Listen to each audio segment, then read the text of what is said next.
មេតបភូមិន្ទថៃបានកែប្រែការតែងតាំងមេតបភូមិភាគទៅជាការអួតបង្ហាញកម្លាំងដោយបានប្រកាសនៅថ្ងៃទី30ខែកញ្ញាឆ្នាំ2025ថាកម្ពុជានឹងអាចភ័យញ័រខ្លួនចំពោះវត្តមានមេតបភូមិភាគទី1ទី2ថ្មីដែលចូលកាន់តំណែងចាប់ពីថ្ងៃទី1ខែតុលាឆ្នាំ2025តទៅនេះបើយោងទៅតាមកាសែត Thai The Nation ដោយផ្អែកលើទំព័រ Facebook ផ្លូវការរបស់កងទ័ពថៃកងទ័ពភូមិន្ទថៃសម្ដែងការតែងតាំងលោក Worayus Nyung Sawang ជាមេតបបញ្ជាការថ្មីនៃភូមិភាគទី1ទទួលបន្ទុកព្រំដែនភាគខាងលិចនៃប្រទេសថៃនិងលោក Virayut Raksil ជាមេតបភូមិភាគទី2កាន់កាប់ប៉ែកឦសានលោក Worayus ជាយុទ្ធជនផ្នែកប្រតិបត្តិការខេត្តស្រះកែវដែលកាសែតថៃនិងកងទ័ពថៃបានអះអាងថាមានការយល់ដឹងច្រើនជាងកងទ័ពរបស់កម្ពុជាចំណែកលោកវីរយុទ្ធជាអ្នកចូលរួមផ្ទាល់នៅក្នុងការប៉ះទង្គិចគ្នារវាងថៃនិងកម្ពុជានាពេលកន្លងមកកាសែត The Nation រាយការណ៍ថាមេតបទាំងពីរនេះមានយុទ្ធសាស្ត្រខ្លាំងល្មមអាចធ្វើឲ្យកម្ពុជាភ័យញ័រ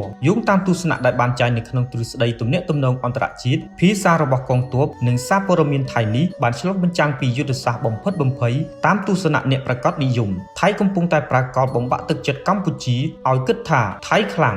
ជាងការប្រយុទ្ធជាក់ស្ដែងប៉ុន្តែទ្រឹស្ដីប្រាកដនិយមនេះប្រមានថាយុទ្ធសាស្ត្របែបនេះប្រថុយប្រថានដែលអាចរុញឲ្យភាគីម្ខាងទៀតត្រៀមខ្លួនវាយបកកាន់តែខ្លាំងចំណែកទ្រឹស្ដីស្ថាបនានិយមមើលទៅថាការបំផិតបំភ័យនេះគឺថៃចង់បង្ហាញប្រជាជនរបស់ខ្លួនឯងច្រើនជាងដោយថាខ្លួនមានដំណោះស្រាយខ្លួនកំពុងតែប្រមូលផ្ដុំជាតិនិយមនិងពង្រឹងទូនាទីរបស់ខ្លួនក្នុងនាមជាអ្នកការពារអធិបតេយ្យភាពជារួមការផ្លាស់ប្ដូរមេបញ្ជាការជារឿងធម្មតាប៉ុណ្ណោះក៏ប៉ុន្តែ